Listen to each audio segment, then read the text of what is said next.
Back in 1995, South Dakota was the last state to enact a seatbelt law statewide and has continued to enforce it ever since. Law enforcement in the Sioux Falls area has had different experiences with seatbelt use and whether drivers are using them.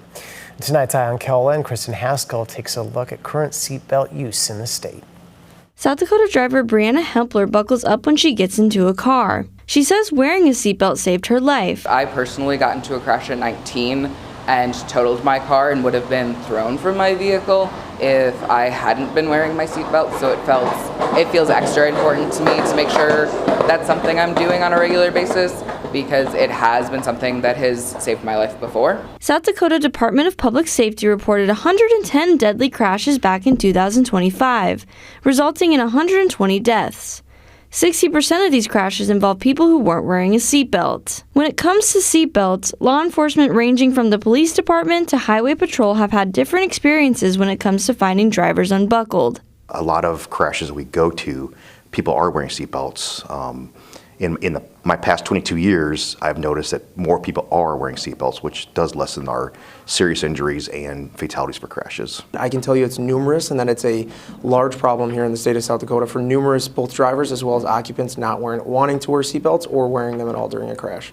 Minnehaha County Sheriff's Office says they've noticed an issue with drivers not wearing seatbelts, but more in the rural areas of South Dakota. I've noticed that our rural county roads that are the 2-lane roads, 1 lane each direction, 55 miles an hour, that tends to be where we get a lot of the people that aren't buckled up. Wearing a seatbelt became state law in South Dakota back in 1995, but that hasn't stopped drivers from finding reasons not to buckle up. As far as the excuses, I would say the largest one is I just took it off, or I was reaching to my glove box before you got to my window. I just left my house 5 minutes ago, or hey, I'm just about to hop out, or I usually wear it, I just didn't happen to wear it today.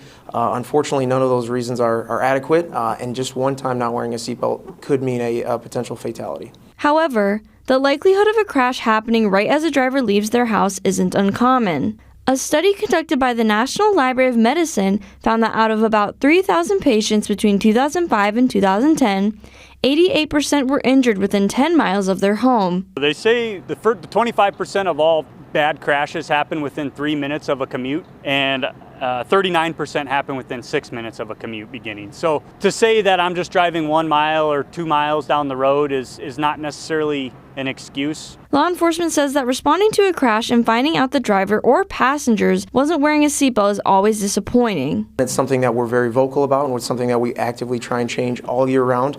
If we find somebody that maybe could have been uninjured or somebody that may not have lost their life that day because they wore a seatbelt. I just wish when I come up with those scenes that they would have had worn them, because that does lessen the severe injury. Although the law enforcement we talked to say they've seen progress in seatbelt use since the law was created, drivers are still urged to wear their seatbelt. Please buckle up. It doesn't take much time. It saves your life. It could save the life of somebody else. It's important because it can be the difference between your life and not being alive anymore. In Sioux Falls, Kristen Haskell, KELOLA News.